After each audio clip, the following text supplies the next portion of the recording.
As toddlers, we'd wander, we'd crawl, we'd try to walk and stumble and fall over and hurt ourselves, and eventually we'd get there. We'd learn how to walk.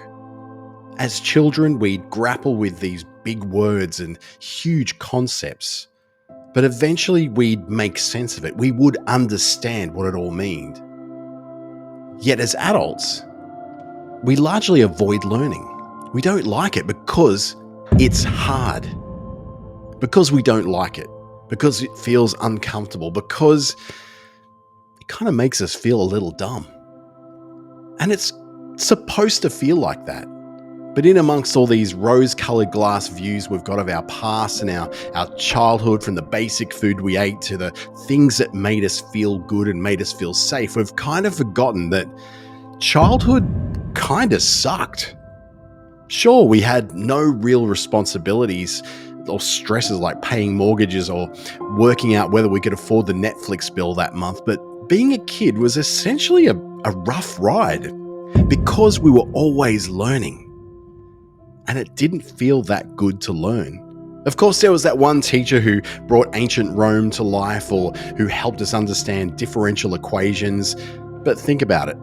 Most of us spent 10 to 12 years and we were learning new things over 5 days a week for 40 weeks a year. 40 weeks a year, every single day of the weekdays.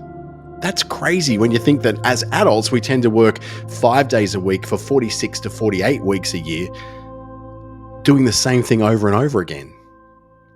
Think about it. New topics every week, new lessons every day, new tests and exams every term. Homework, group work, after-school tutoring, sport, extracurricular activities, always learning and always training. But for what? To get an expanding waistline, a higher blood pressure, elevated blood sugar, that ever-present tension headache from doing the same thing over and over and over again, day after day.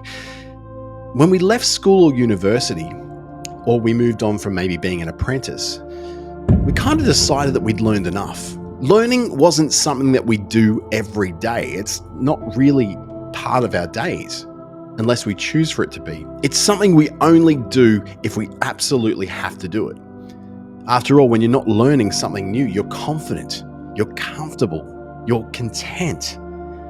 But like my thighs and my calves after I injured my knees recently, if they're not getting exercise, they're kind of wasting away.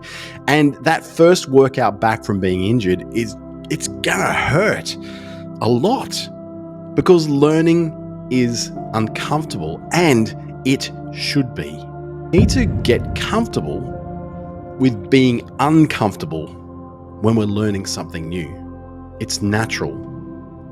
And getting a little uncomfortable might just help us learn things a little faster. I'm Dante St. James.